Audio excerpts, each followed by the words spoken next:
welcome. I am.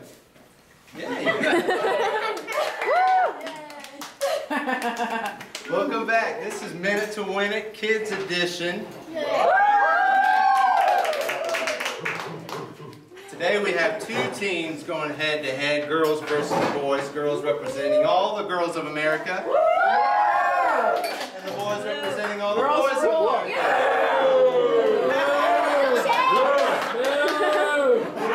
That's not nice. Now if you're just tuning in, that'd be all of you.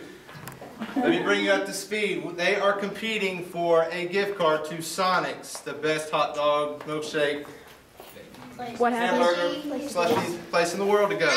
Yeah! Now if you have never seen Minute to Win It, let me tell you what it's all about. It's taking everyday household objects and making a game out of it that you're trying to do within 60 seconds. If you cannot do it, you are a loser, and I'm sorry. Now guys, boys. No cheating. I look over there and I see a girl in a dress and a girl in her spiffy shoes. Do you think you can take her on? Yes.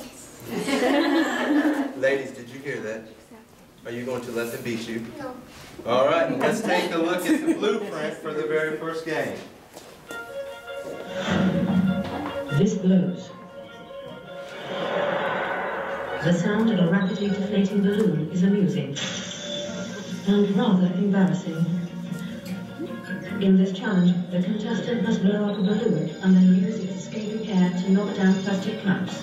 This must be repeated until 15 cups have been blown completely off the table. Failure to complete this task in 60 seconds may result in elimination. All right, we got Brayden, Alyssa, Gavin, come stand with me, please. All right, guys, so the blueprint says you're blowing off cups. These are not ordinary cups. These are special cups. They're not going to be easy to do. You're going to start at that side. You're going to blow them all down. Then you're going to run this side and blow all them down. Now listen, you got how many seconds? 60. 60 seconds. So you guys ready? Yes. You ready to play Minute to Win It? Are you ready to play Minute to Win It? Listen, Gavin. All right, Katarina, Gavin. The game begins in 3, 2, 1.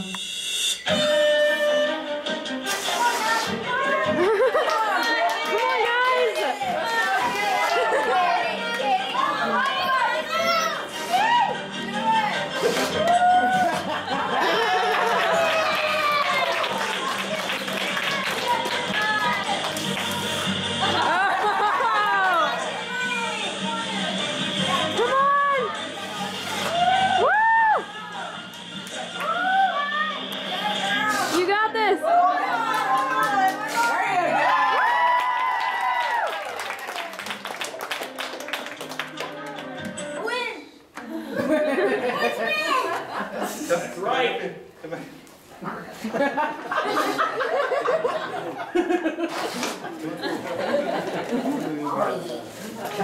So Brayden, if you'll turn and look at the crowd, I do believe that you won that very first challenge. How'd that make you feel, Katarina? Horrible. I have to say you did beat it within the minute. That's right. Yeah. I was nervous. I told you those were no ordinary cups. They were going to be hard. All right, listen, Gavin, are you ready? Yes. Now I want to tell you guys, this next challenge is very funny. How old are you, Gavin? 6. How old are you, Alyssa? She's got a year upon you. You think you can take her? Yes. It's going to be difficult. But you are the same size, so I think you can handle it. You ready to see your next blueprint? Yes. Let's take a look.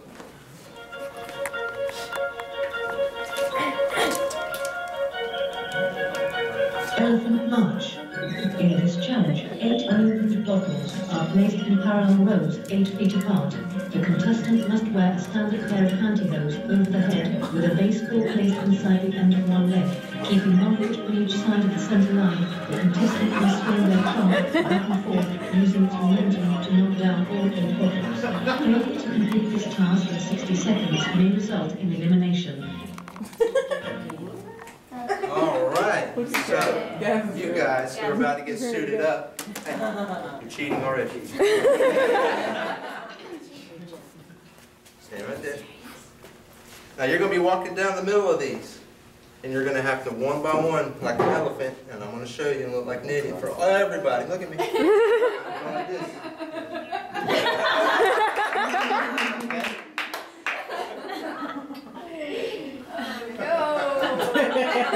Have you ever worn pantyhose? Don't suffocate.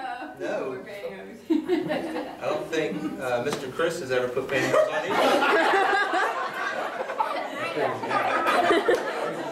You'd be surprised how many times he has.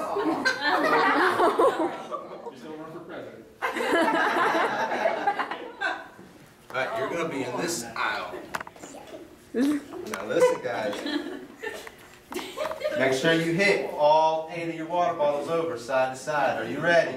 Alyssa, are you ready? Gavin, are you ready? Yes. Here we go. Game begins. 3, 2, 1.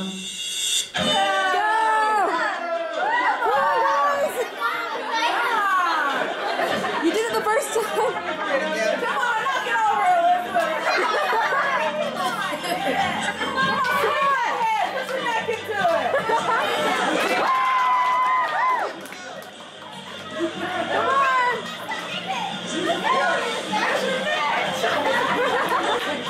Come on, you got this. Come on, you got this. Come on. Come on! Woo! Come on, guys, you got it!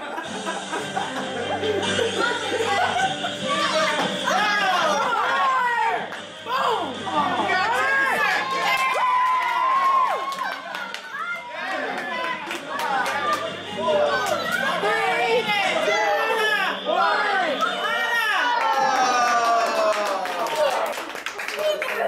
it looks like a tie. What? You guys got 3. Overtime.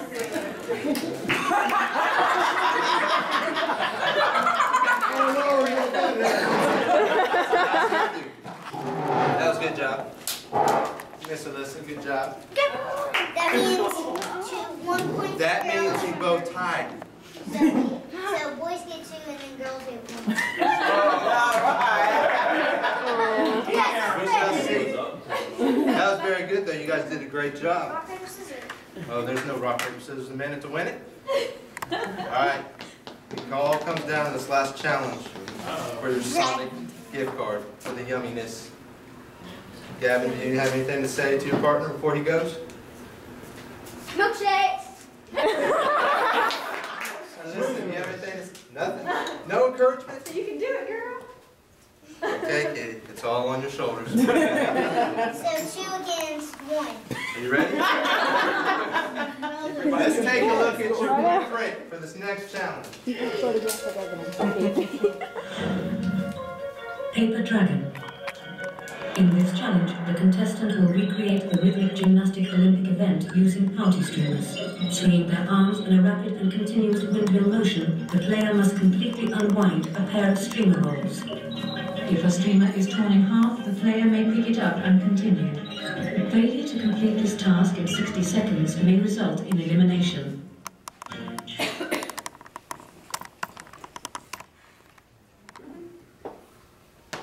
That sounds scary. Flying objects, arms flailing everywhere. Are you ready? Are you ready? Are you ready? Audience, are you ready? Yeah! Let's play Minute to Win It. Let's go! Go, girls! The game begins in 3, 2, 1. Come on!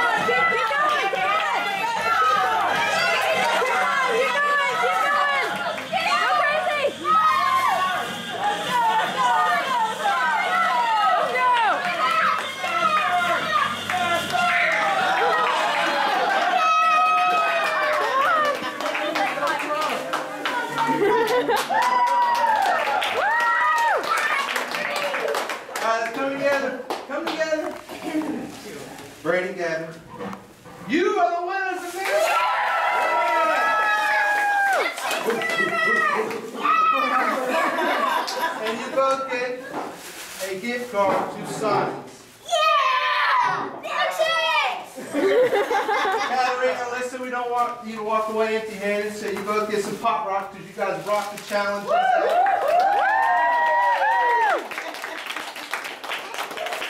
I want to thank you all for playing today. You guys did a great job. And audience, I want to thank you for watching. This is Minute to Win It. Stay tuned for Pastor Tony Moore's Ask Me Anything.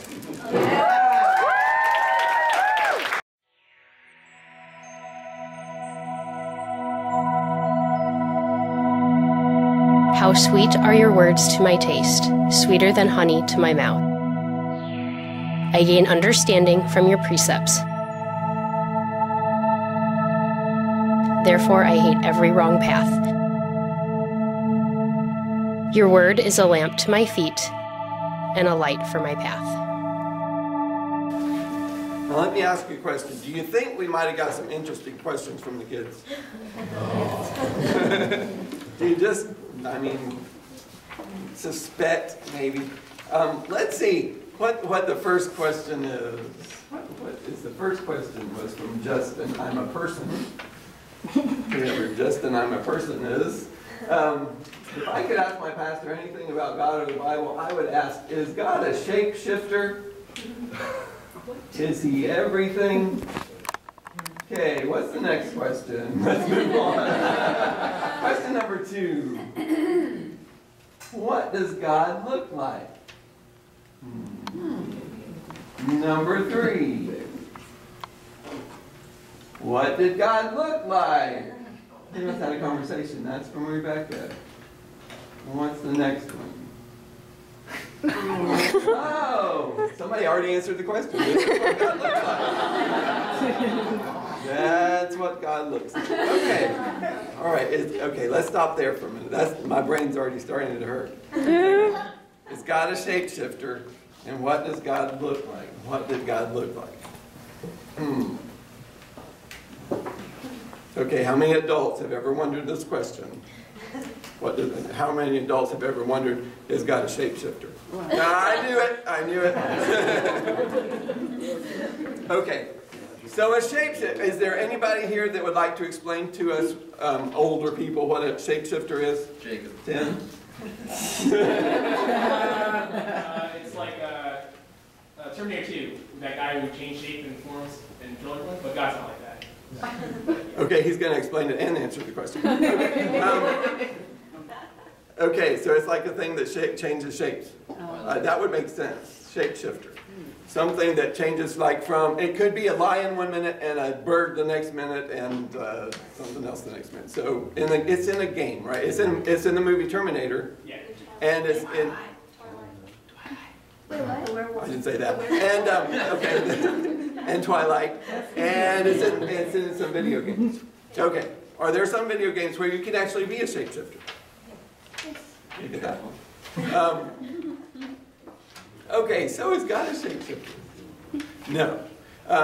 And what does God look like? Okay, so let's do these together. The Bible tells us. Okay. Good. Thank you for the Stump the Pastor questions. The Bible tells us that God is a spirit.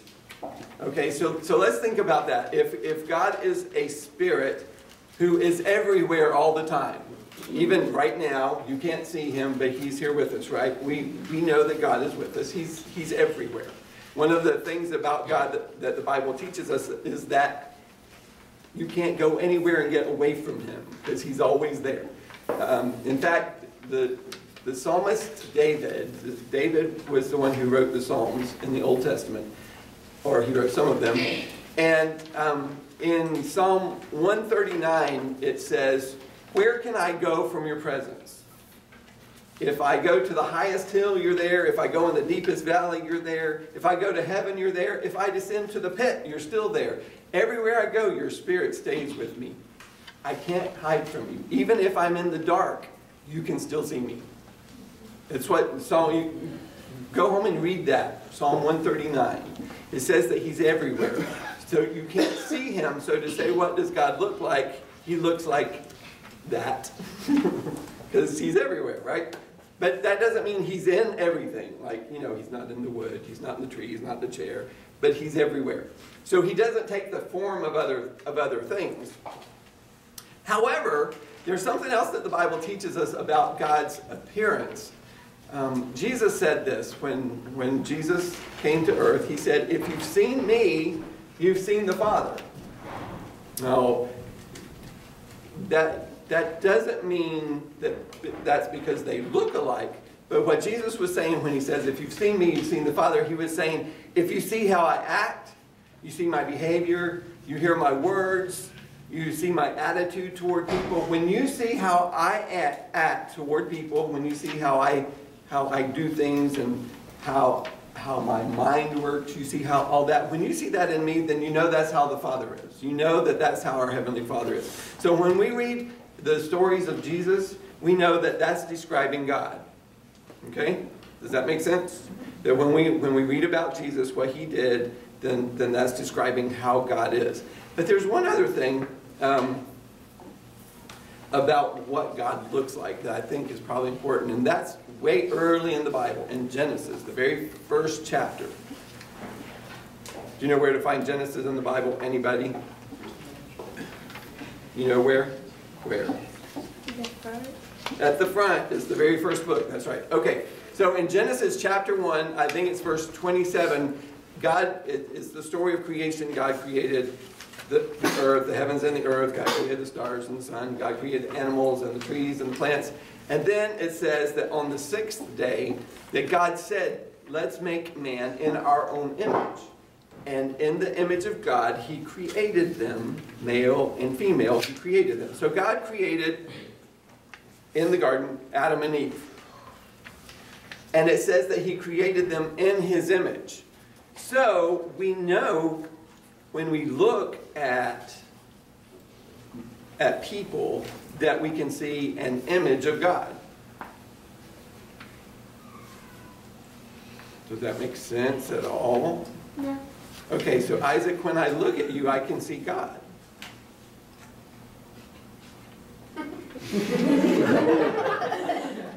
No pressure.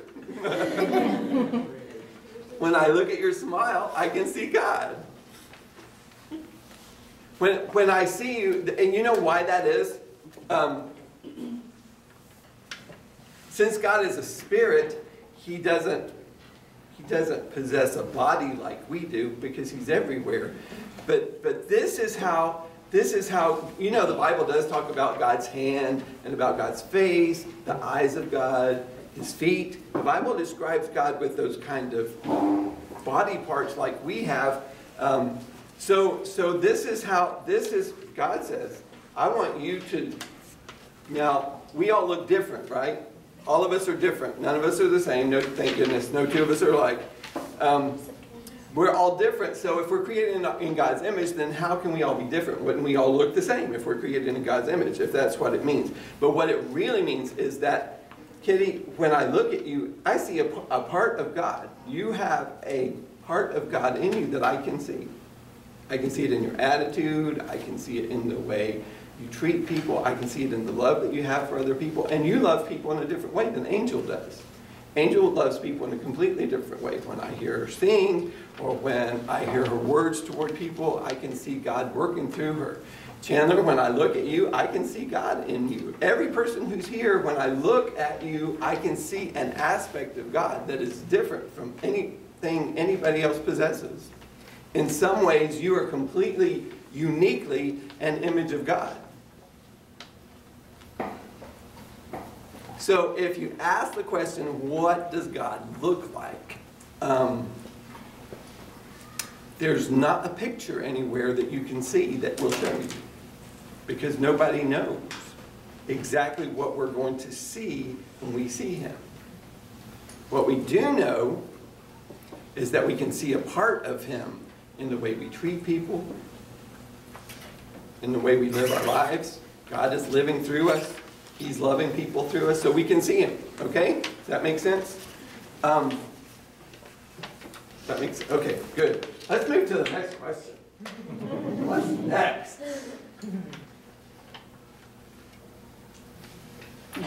Okay, let's go back to the other question. Isaac asks, what is my purpose? What is my purpose? Okay, so if we're going to talk about purpose, let's see. Okay, let's forget that question for a minute. Let's do something else. We'll come back to it. We'll come right back to it, though.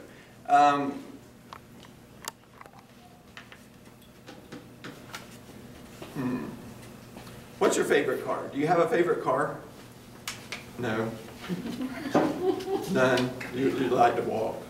You just like them all? Do you like a sports car or a race car? Or, no, just doesn't matter. Any old car. Does anybody have a favorite car? Camaro. Braden?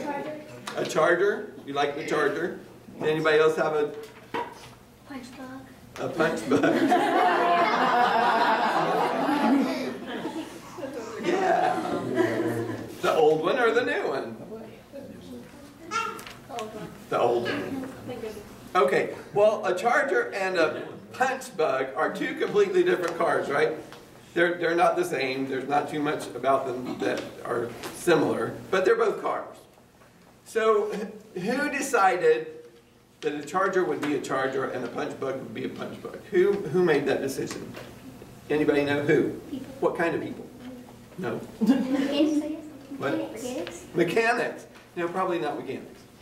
Car designers. Car designers. Car designers, engineers, very good. Okay, so somewhere, in some office somewhere, somebody's getting paid to design a car. And they come up with this idea, I'm going to make a little car, so when everybody sees it, they are going to hit the person sitting next to them and say, punch bug.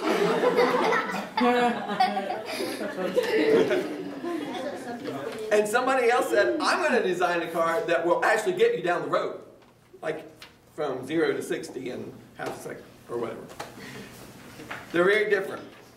But we use both of them for what? What's the main purpose for both cars? Transportation. To get us from one point to another point. And they both do it, right? At different speeds, different comfort levels, maybe a different level of pride. That's the first thing. You're very proud of your punch bug. But do you know that there are some people that we're not even able to help at this point, and I really pray someday Transformation House will be able to, but there's some people who actually have to live in their cars, that they don't have a place to live, and they spend the night in the car because it's the only place that's warm that they have that they can live. Was a car designed to live in? No. You know, when you wake up in the morning, you got a crick in your neck and your back hurts, that you're not supposed to be sleeping in the front seat. That's not what it was designed for, but you can use it for that, right? Okay. Now let's get back to Isaac's question, because it's basically the same thing.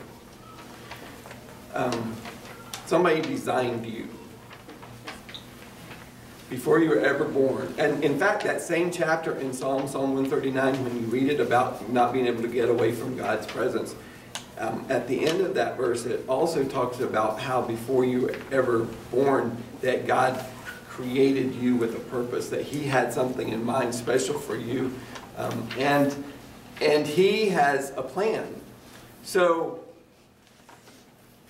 if I look at you, am I looking at a Charger or am I looking at a punch bug? You know, there's some things about your life you actually get to decide. Do I want to be a Charger or do I want to be a punch bug? But there are some other things about you that God just put in there from the very beginning that, you know, you don't really have much of a choice about. It's just who you are. You're going to be like your daddy. It doesn't matter how hard you try. No matter how hard you try. Now, I wasn't talking specifically to either. It's you know, most of us.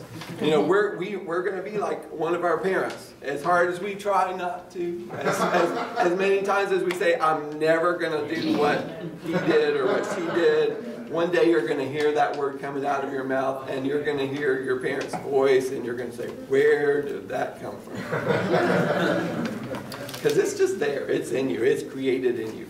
Now, there are some other things, and I think this is one of the ways to answer Isaac's question, what is my purpose? One of the really easy ways to answer that question, or to find the answer for yourself when you're asking it, is to say, what did God put in me?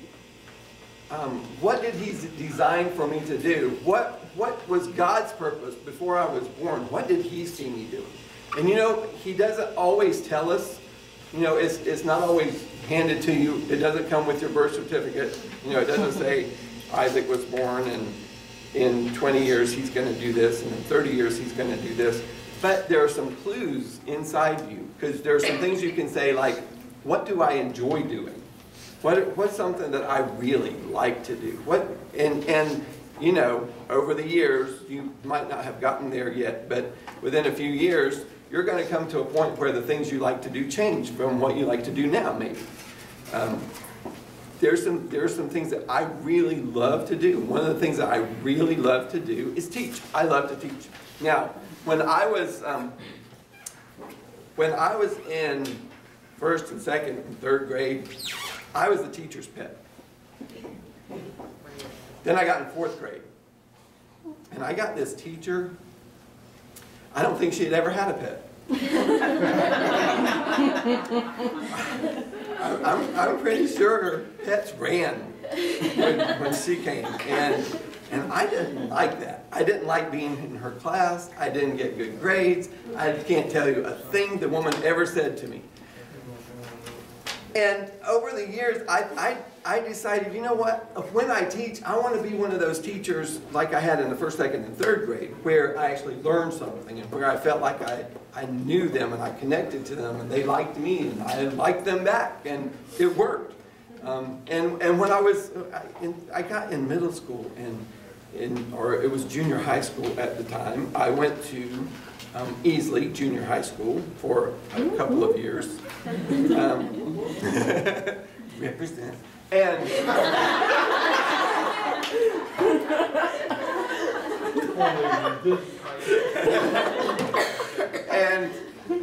I had a teacher there. Her name was Mrs. Christopherson, and she was my one of my science teachers, and I hated science. By that time, I just hated it. There wasn't anything about it that I liked. But that woman gave me so much so many reasons to learn in that class, because she was so easy to learn from. She was a really good teacher. One day she realized I was really struggling. She asked me to stay after class, and she helped me do something that I was having difficulty doing. And she really made a difference in the way I looked at science because of the way she taught. And all through school, there were different teachers. You know, there were the other teachers that weren't that way, and I kept being reminded, okay, don't be like that person. Be like the good teachers. But that's something that I really love to do. And then when I got involved in church and I started doing ministry, I didn't teach. It's what I really liked, but I didn't teach. I was leading worship like Amy and Angel did for us this morning. And that's what I was doing full time. That was my job. And one day, one of my pastors came to me and asked me to teach a class. And, you know, I had taught like once or twice in classes. And he came and asked me to teach a class. And I said, I really don't want to do that, because I just had too much other stuff to do. And something that he said to me was, don't you realize that you have a gift to teach? And it was the first time anybody had ever said that to me. And I was 30 years old. And I never had heard it said to me, and I never had even recognized it. I knew that I wanted to do it, but I didn't recognize there was any gift there until he actually said it to me. And I said back to him, what do you mean? And he said, well, you know, the times that you've taught, the people have always responded well, and the class is full, so I think you should be teaching a class. Well, that didn't get me, you know, I didn't run out and start teaching, but that started my mind thinking, maybe this is what I should do. And then, and here I am. Look, I'm sitting up front teaching. Imagine that. So I said all that story about me to tell you that the things that you enjoy doing, or when you look around at the rest of the people who are around you, and this is for adults too. Man, some of you are working jobs that you absolutely hate. You hate going to work in the morning. You're not satisfied with what you do. You don't like the people you work with, and you need to get a new job. Okay, I said it. You need to get a new job. And I know it's not easy, but man, your life is so much. Look, I'm at Transformation House. I'm doing what I feel like God has called me to do and what I love doing every day of the week. I couldn't be happier. I haven't had a paycheck since August last year. But that's not why I do it. I do it because this is where Jesus put me, and this is the gift and when I say about the paycheck, I'm not complaining. I'm just saying that I'm doing this because this is what God called me to do. God provides when we're in the middle of doing where He's put us. He makes a way for us to be able to do that. So I just want to encourage you. I want to tell you one other story about this, and you can laugh at my story. But several years ago, it was like in maybe early 2000. I was working a job that I didn't mind doing it, but it wasn't my favorite thing in the world to do. And I was really struggling with it, with whether to leave or not. And I was staying there because I was working for a friend. And I stayed with him because I didn't want to quit, because I liked him. And we worked together really well. And we were a good team, and I didn't want to disappoint him. But I really felt a pull, like, you really need to go do something else. And Judy and I went with some friends to a concert at the Bilo Center. And I'm just trying to figure out if I should tell you who we went to see. Anyway, we went to a concert at the Bilo Center. Yeah, I have to tell you now, because now you're wondering. Okay, it was Barry Manilow. Oh.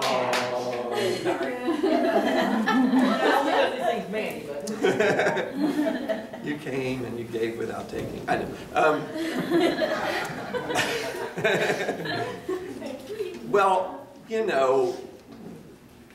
Judy and I met in the 70s, so, Barry Manilow music, that was just, we had heard it forever and never seen him, so we got to go see him, and the concert was awesome. We really enjoyed every minute of it. Well, for some reason, I'm sitting there in the middle of this concert, and he's ending, and he's closed, he sung the last song, and he walks off stage, and I'm just sitting, everybody's clapping, I'm just sitting there thinking, that's not what I came here for. It was just a weird feeling, one of those times where it's like, I heard every song he had ever sung. I loved every minute of it. It was great. The orchestra was wonderful. It was just, I loved the whole thing. But I still, when he walked away, I just felt like, there should have been something else. And then he walked back out on stage. And he said, I want to tell you guys a story.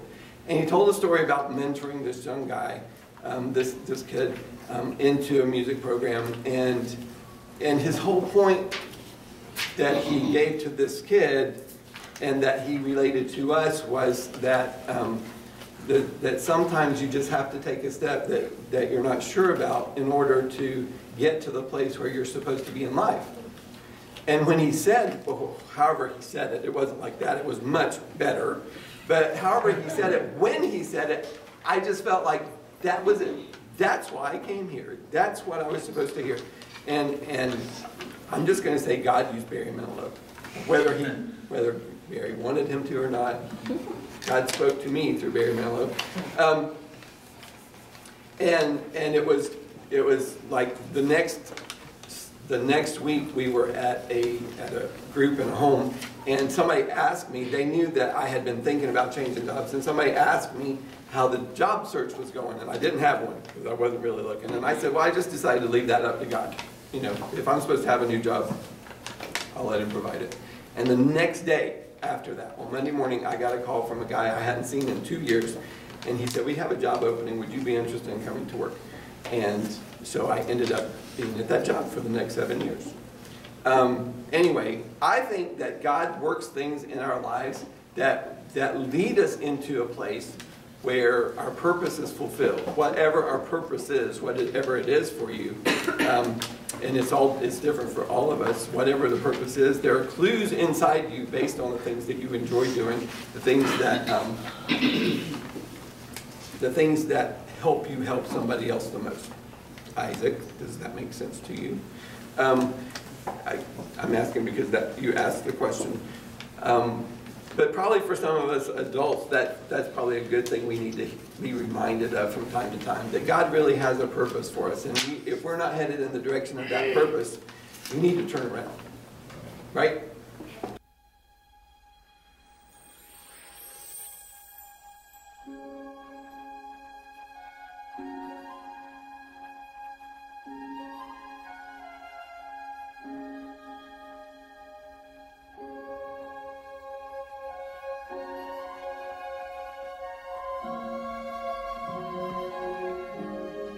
I believe I can fly.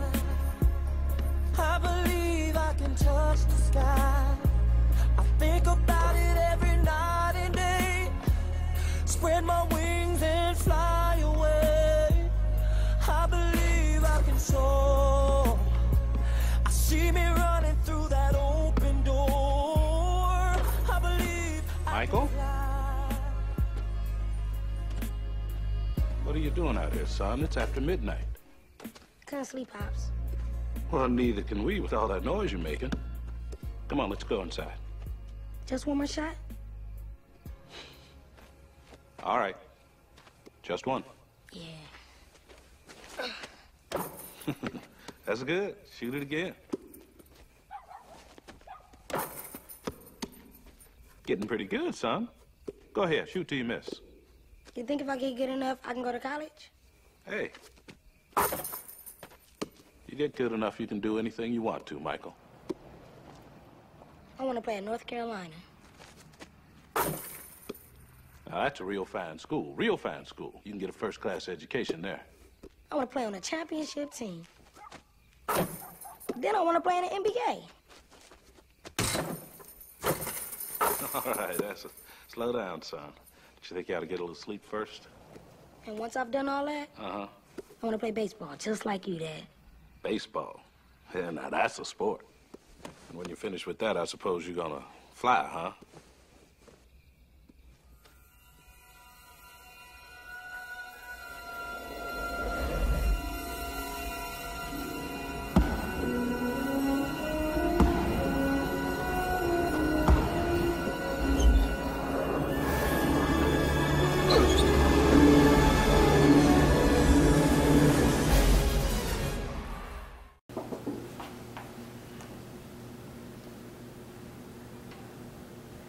Anybody have an answer for Brayden? A simple one-word answer?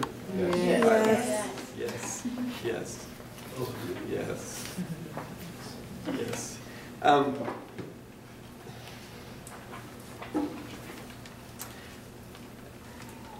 When I get to this place of wondering, God, where are you? Do you really care about me? This story always comes to my mind. In Mark chapter 4,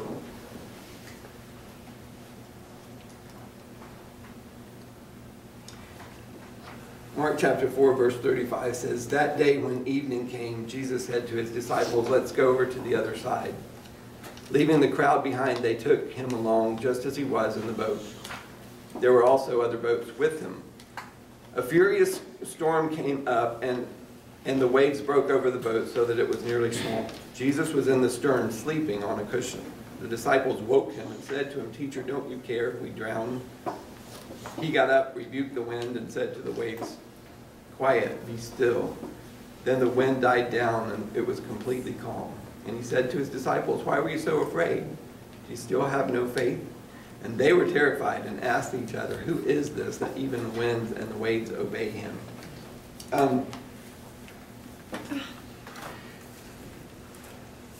The reason that I always come back to this story, Braden, this is in Mark chapter 4. So your homework is to go home and read this chapter. Mark chapter 4.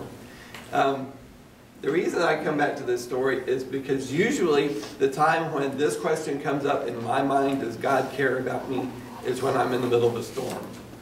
When there are things going on in my life that are that I don't understand, or I don't have the answer to, or I see things around me that I don't like, or things are happening that I didn't plan on, and I don't know how this is going to work out, and I don't know where this came from. Like out of the blue, this storm blew into my life, and I feel like I'm just going to be destroyed. And I can completely relate to these disciples, to Jesus' disciples, when they're in the middle of the storm, and well, they're not even in a storm, they're just in a boat. They're going for a boat ride with Jesus. Jesus is in the boat with them. They're going to go over to the other side of the lake. And in the middle of the lake, the storm comes up. And Jesus is asleep. Now think about this. Okay, kiddies. Where are the disciples in the story? They're in a boat going to the other side, right? So where is Jesus? Where? In the boat, right. Jesus is in the boat with them. What's he doing? Sleeping. Sleeping.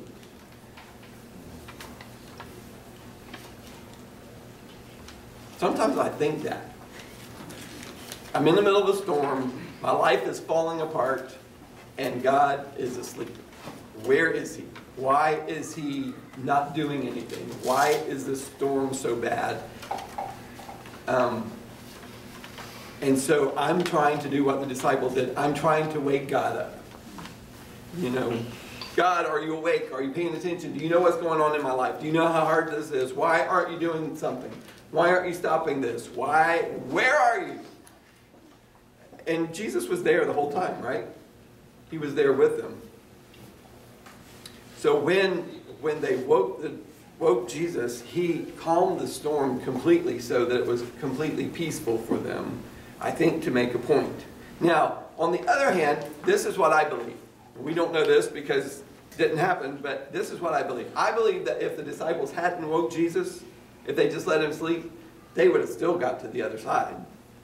I mean, there's no way Jesus was going to drown, right? He was in the boat with them. So the boat wasn't going to go down. They were going to get across, but Jesus did something to show them that he did care about them, that he was concerned, because their question was, Jesus, don't you even care about us? Don't you care if we even drown? The storm is so bad and we're about to go under. Don't you even care? And Jesus came, and when they woke him, he came and completely calmed the storm to say, yes, I do care about you.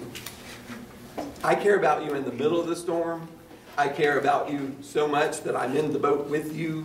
I'm right here. I'm right here. And his question to them was, don't you have any faith yet?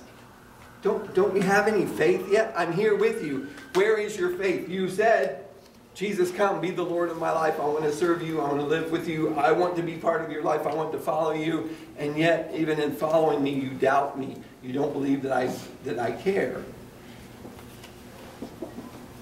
So Jesus said, I do care enough that not only will I go through the storm with you, but when you're at, you're at the point of giving up, where you feel like this is the end, when you call on him, he does show up. He does come, and he does make a difference in your life. So does Jesus care about me? Absolutely, yes. He cares enough to love you in the middle of the storm, and even to make a way for you to see how much he cares when you don't deserve that. I'm saying this for myself. When I don't deserve his love, when I don't deserve his care, he still shows up in times and says, peace to the storm. And he calms the storms that are around me so that I know he's there.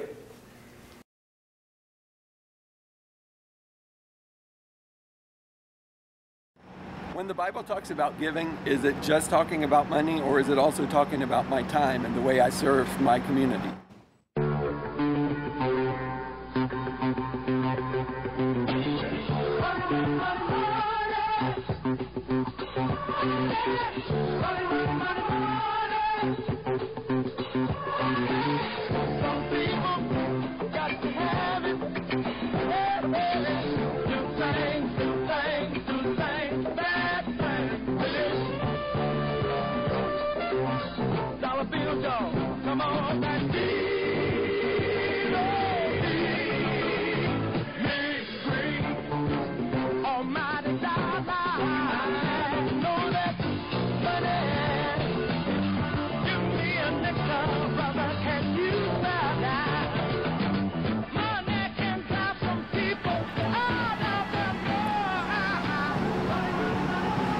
know that the American economy is in a mess. And you might have heard that there's an election coming up next week. And a lot of people are basing their vote on who they think can best fix the economy. Personally, I don't think one man has the power to do that. I think our economy will only be fixed when we as American citizens, and particularly as people who follow Jesus, learn to handle our finances responsibly. It seems like every time you turn around, somebody's standing with their hand out asking you for your money. Or some people already have their hand in your pocket. From the IRS to the landlord or the mortgage company, the grocery store, the gas pump, everywhere you go, people are wanting your money. You can't even live without giving somebody your money. And then you show up at Transformation House and you hear, at Transformation House, there are 4 different ways you can give. And you're thinking, right, I already gave everything I have to everybody else. Or I really would love to give, but I checked my checking account and I have a 0 balance. Or will God be mad at me if I don't give? Or will I be blessed more if I do give? If you have questions about how you should give to church or what the Bible says about giving, this is your chance to ask. I'll be answering your questions this coming Sunday. The questions are really interesting, and I think you'll find the answers to be very helpful for you. So we invite you to be part of it this coming Sunday at 10 o'clock at Transformation House, 1 Augusta Street, Greenville, South Carolina.